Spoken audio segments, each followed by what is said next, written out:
Perusahaan jasa pengadaan menuntut pihak Polda Sumsel ke Pengadilan Negeri Palembang karena diduga tidak menepati perjanjian usaha. Menanggapi hal tersebut, Kompol A Yani kuasa hukum Polda Sumsel menolak tuntutan itu dan menyerahkan semuanya ke majelis hakim. Jumaningsih, selaku pemilik usaha jasa pengadaan, hari ini menjalani sidang gugatan perdata di Pengadilan Negeri Palembang dengan tergugat yakni Direktorat Pam-Obfit Polda Sumsel. Kasus bermula dari perjanjian usaha yang dilakukan PT Permata Biru, selaku pihak yang dirugikan karena adanya tunggakan pembayaran dan perubahan nilai pembayaran dalam perjanjian kerjasama yang dilakukan pihak tergugat.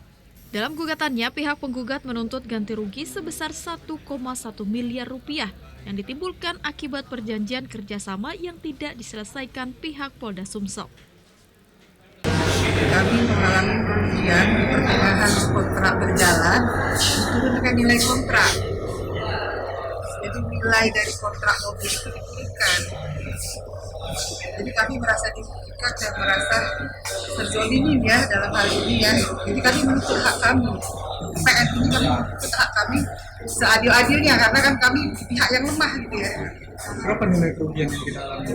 Nilai kerugiannya sebesar 1,152 M. Sementara itu, kuasa hukum Polda Sumsel Kompol Ayandi saat dihubungi via telepon menyatakan menolak atas tuntutan tersebut dan menyerahkan sepenuhnya ke majelis hakim. Tim Liputan TVRI Sumsel melaporkan.